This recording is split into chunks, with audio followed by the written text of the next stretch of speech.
car market in Mogadishu. NATO's military success against many Western nations. This is on assignment.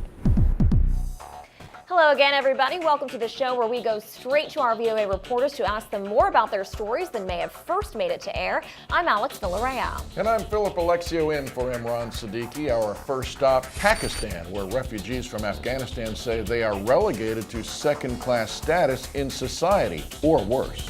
Political turmoil in Yemen. A new report finds former President Saleh stole money from the country during his decades of rule. Lots of it. And could humans survive on Mars? We introduce you to some people who are trying to find out. Here on Earth, what religion and hip-hop have in common. So put on your headphones and crank up the volume. We're going on assignment.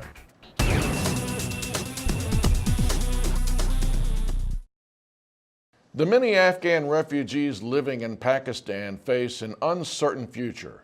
Combined with reports of mass arrests and police harassment, it's a difficult situation for people who've already had their lives turned upside down by war. VOA's Aisha Tanzim is our correspondent in Islamabad. She tells me there's a reason the harassment has gotten worse. Aisha, what's behind this apparent police crackdown on Afghan refugees? I think that after a horrible attack on a school in Peshawar in which almost 150 people, more than 130 children died, the security agencies in the country are in a state of not just panic, but they want to do something. And there was a push to find out who's living where, who's documented, who's undocumented. And unfortunately, out of the almost 3 million Afghan refugees that are in Pakistan, UNHCR says almost half of them are undocumented. Now, you are living in Islamabad now. Have you witnessed a heavier police presence? Islamabad in general, even before this, had a very heavy police presence. Wherever you go, you have to go through checkpoints. Your car, there are barricades for the cars where your car has to slow down and drive around it. That is to avoid anybody driving fast with explosives. If you're going through the checkpoints at night, you have to turn off your lights, and the police flashes lights inside to make sure they know who's inside, and if they feel like stopping you, they stop you and check documents. So that was all happening even before the Peshawar attack, but we see more rigor after the attack. There's more of a, we need to get something done after the attack. Trader Zafar Khan has witnessed this harassment firsthand and describes how police stopped cars at a checkpoint and ordered both men and women out. They had Afghan refugee cards. They were taken off their cars and harassed, and 500 or 1,000 rupees were taken from them. Now, you talk about creating an environment where people want to return. These Afghans that you spoke to, do they even want to go back? Poor Afghans, many living in slums, say despite the harassment and the problems, they have no choice but to stay here. There are no jobs and no security in Afghanistan. Some of them said, well, if they had an economic opportunity and there was security, they might go back. But as we know, Afghanistan right now does not have security. We don't know whether that situation will improve in the near future. But also, Afghanistan's economy is in a very difficult position right now. So there are no jobs and no employment for these people if they go back. There were some other people who said, well, they've literally grown up in Pakistan. There's one man who said he came here when he was 4 years old, and this is the country that he knows as home. So he doesn't know why he will go back. When you approached people to talk for this story, were any of them afraid to talk to you out of fear that they might be retaliated against by these police? Yes, they were. In fact, several people did not want to appear on camera, especially people who were active in the community and who said that they routinely interact with police, people like community leaders, people like shopkeepers who were almost like the head of their local union. They said that they routinely go to the police and talk about these issues, and if the police sees them on camera, it might make life very difficult for them. So yes, you're right. Some people, not all of them, because we found some who were willing to talk to us, but some people were afraid to come on camera. And what's it going to take, Aisha, for this to get better, for this treatment, seeming mistreatment, possibly to ease? money. What UNHCR is asking the international community to do is to offer resources, because that's what's it going to take, not only to repatriate these Afghans, but to provide them employment and the kind of environment where they would want to stay there. It is not easy to up and move millions of people. It's going to take help from the international community. And if that help is not forthcoming, I don't know if the Afghan economy can sustain it, or Pakistan, Afghanistan have the kind of resources that they may need to get the job done. And that is something we know Aisha will continue to follow, thanks to VOA Islamabad Bureau Chief Aisha Tanzim. All right, time for a short break, but when we come back, I'll talk with our corruption reporter about why the United Nations is accusing Yemen's former president, Saleh, of stealing some $60 billion. You're watching On Assignment.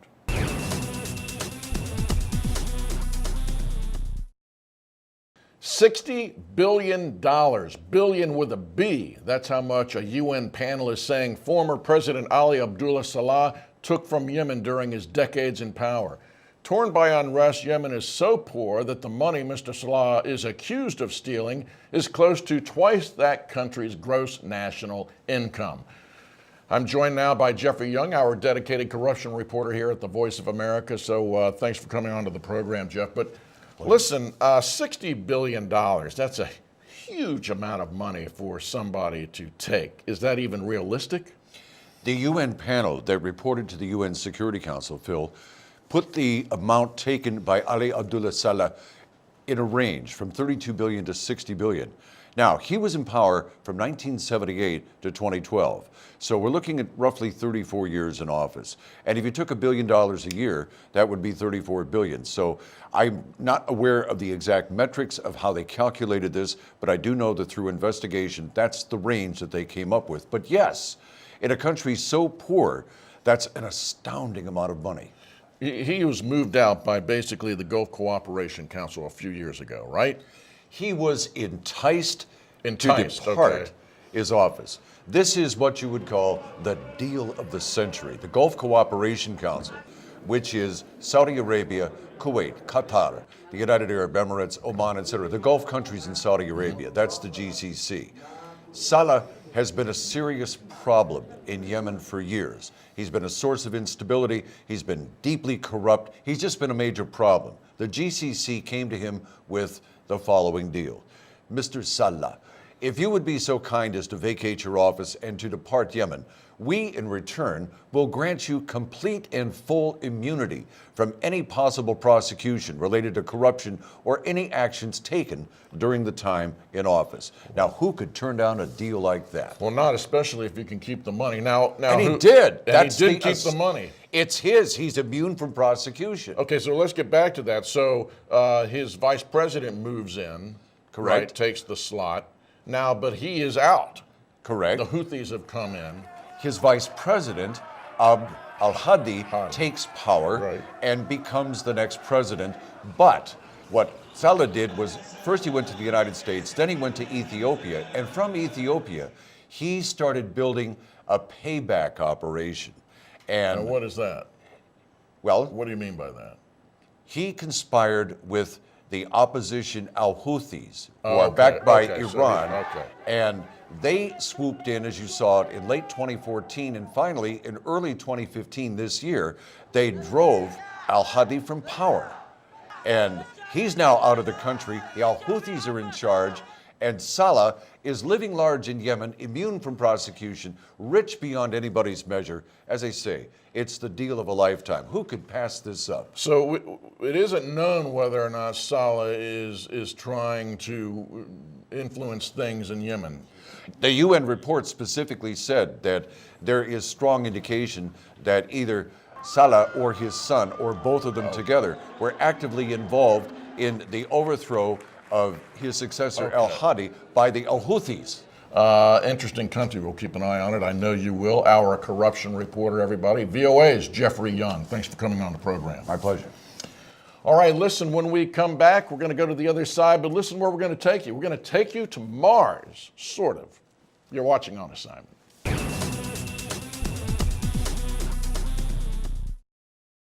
So if you paid attention in science class, you should remember that Mars is Earth's closest neighbor. I remember. You remember that? Yeah. All right. Well, going to the red planet has seemed for a long time like a faraway, almost impossible dream. But now, NASA and other space agencies are actually planning manned missions, and the survival prep has begun. Well, VOA's Mike O'Sullivan went to the big island of Hawaii, where on a desolate mountain there, you might for a moment think you were actually on Mars. Take a look.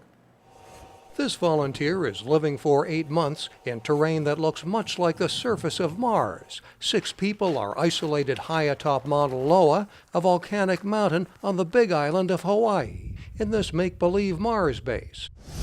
Mars base? What are we talking about here, Mike? I mean, are we talking about setting up something that kind of comes closer to Mars, or is it like a training ground for future astronauts? Well, it's really a test for the space agency NASA to see how people can function together in a closed environment, like a space environment, like a moon base or a Mars base, for a period of months. They've done it for 4 months in the past. They're doing it for 8 months right now. The next project will be 1 year long. When they go out, they wear simulated space suits, so they get the feel of, astronauts living on Mars. Kim Benstead of the University of Hawaii oversees the project. We study how well they work together, how we can keep them happy and supported and not wanting to kill each other over these long durations. They want to see how people can function in a small group, whether they develop a kind of cabin fever, and psychologically, if they can stay healthy for long durations. Part of it is to see how they could function with diet, and they've learned, for example, that the astronaut food is not very satisfying. They really need to have a garden inside, and they do grow some plants, and they do some of their own cooking. Participants communicate with the outside world through email and blogs, and through YouTube videos, like this from Mission Commander Martha Alenio. Hi, Mission Support. This is Commander Martha from the High Seas Crew 3. I need some support on my gardening project up here on Mars. I hope they can avoid fighting each other as well, because that's going to be a big challenge as a human race. But were you actually there on the ground on that Mars base? Well, I was, and it's you drive up from one coast of the big island of Hawaii toward the center. It's a very otherworldly looking place. The air is thinner, a lot of red rock, and you drive even further off into this remote area where it's closed to traffic, and it really does look like you're on another planet. I really couldn't talk to any of the astronauts until I got back to LA, and we set up a communication with a 20-minute delay, simulating the delay you'd have in communicating with somebody by radio on Mars. And I talked to the commander who was inside the simulated base. Hi, Mike. Martha here. I'm really enjoying this opportunity to live in this dome and kind of pretend that I'm on Mars and get to learn. And speaking to the commander, what was your take? Do you think these guys will eventually get to Mars by 2030? Well, it's not clear that any of these people will end up on Mars. This may be as close as they get to it, but they're getting something of that experience. And of course, they're all space buffs and fascinated with this whole process. There's a project going on right now based in the Netherlands. They're looking for volunteers who would take a one-way trip to Mars. And, we don't know if they'll ever get the funding to do their own private project. But they've got 100 finalists now who are mostly young people who are willing to take a one-way trip to Mars and spend the rest of their lives there. There's a young woman in India and some in Britain and all over the world. There's just a lot of interest in space exploration. Will we eventually get to Mars? We will. But as Kim Benstead said, it always seems to be 20 years down the road. So whether you're talking about the European Space Agency or the Chinese or the Americans with NASA, it's always about 20 years down the road. So now we're talking about the 2030s. But it takes a real commitment from the space agencies and from governments. It takes expenditures, and we'll see if we get there. But eventually, I think everyone is confident we will make it to Mars and have a base up there. Mike O'Sullivan is VOA's Los Angeles bureau chief. And Alex, I don't know about you, but do you have an interest in going to Mars? You know, I'm one of those people who really likes my life here on Earth. Not enough palm trees there for you? Makes me a little nervous. Oh, come on. I don't know, but I mean, it's amazing. destiny. You know, I think I'll stick to watching movies like Gravity. Okay, Yeah. well, good for you. You got your Mars dress on. It's Right? the same color. Yeah, a little bit of Red Planet-esque. Right. All right, well, switching gears now, hip-hop music and religion. They might not seem to have much in common, but a couple of professors at Rice University see a lot of similarities. In fact, they've structured an entire class around the idea.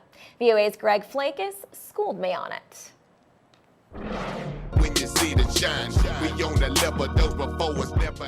Bernard Freeman, better known as the hip-hop rapper Bun B, says hip-hop and religion both examine the basic mysteries of life. Hip-hop asks the hard questions about life. Why are we here? What is our purpose? Who are we? And we use different lessons within the culture to help people deal with these things and help people try to find these answers.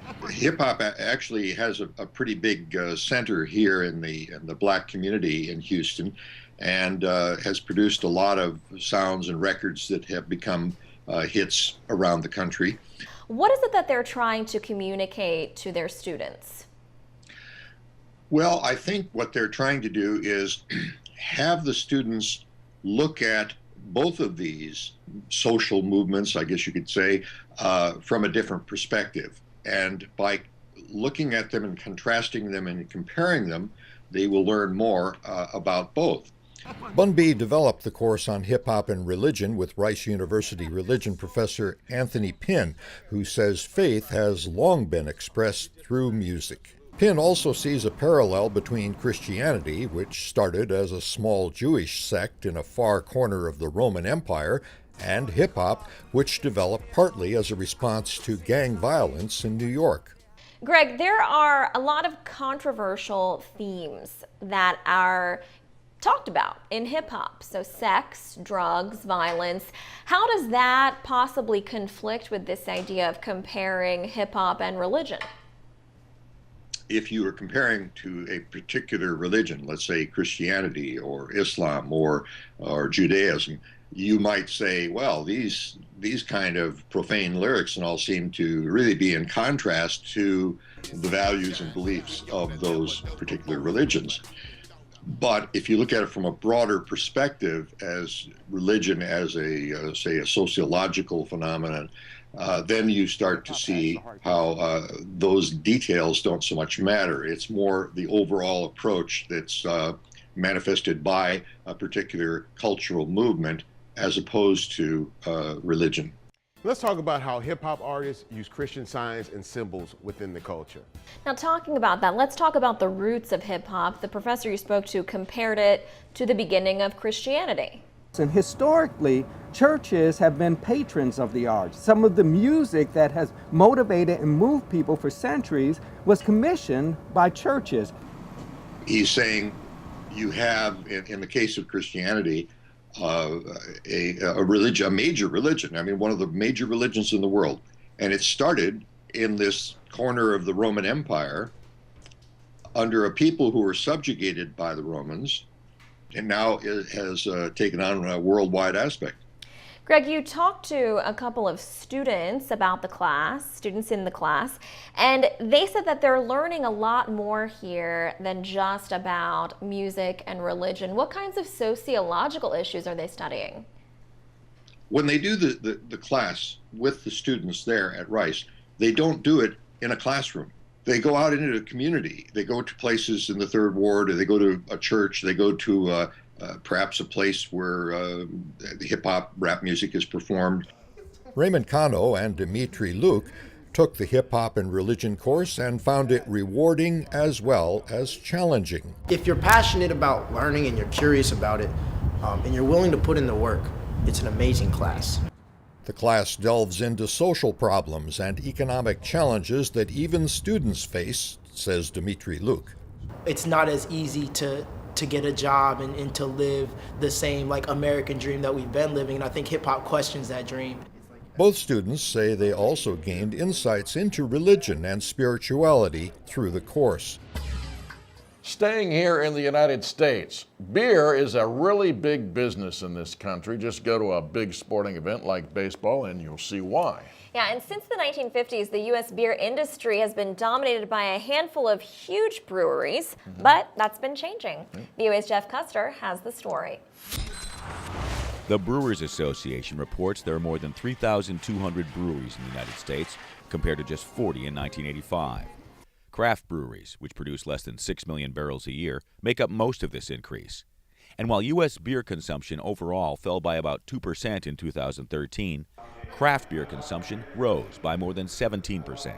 Brewers Association Federal Affairs Manager Katie Marisick attributes that growth to drinkers seeking beer with a more distinctive flavor. People want authenticity, they want flavor, and they want diversity, and that's what we're seeing in the beer market as well. America's largest breweries try to appeal to a wide audience using light beers with mild flavor. Craft beers, on the other hand, lean toward bold flavors and higher alcohol content. Washington, D.C. is home to at least 5 craft breweries, including D.C. Brow, founded in 2010 by Brendan Skall and Jeff Hancock. And we really wanted to make sure that this city had a brewing identity. It's the capital of the country, but it didn't have a production facility in here creating beer that could be sold across the entire city. We just saw that as a major opportunity. D.C. Brow now shares the Washington market with 4 other breweries, but Skall does not view them as competitors, but rather as what he calls a collective force against the large macro brewers. Let's educate people as to why they should be drinking craft beer, how craft beer can improve the quality of their drinking life. And usually once we do that, we find that people sort of stick with the craft beer. So it's a collective win for all of us when we're able to pull somebody away from that big beer mentality. Brewing giant Anheuser-Busch InBev has been running ads poking fun at the exotic flavors of craft beer and drinkers who examine their beer as much as they drink it. D.C. Brow brewmaster Jeff Hancock thinks that ad will do nothing to win over craft beer drinkers. And I think, the big Buds and Millers are getting a little scared because they used to having at least 85-90% of the total market share. In previous years, even more than that. But craft beer is coming up on, hopefully 20% market share by 2020. But not everyone in the craft beer industry thinks the ad was entirely wrong. Blue Jacket Brewery beer director Greg Engert says there's a definite beer snob factor among craft beer drinkers. There is an element of craft beer drinker today that is dissecting beer at the expense of enjoying it. And I think that somewhere in the middle here is there's kind of like, let's all remember why we got involved with this in the first place. It's fun. The Brewers Association predicts the popularity of craft beer will continue to grow. It now makes up 10% of the beer drinking market compared to just 3% in 1997. Jeff Custer, VOA News, Washington.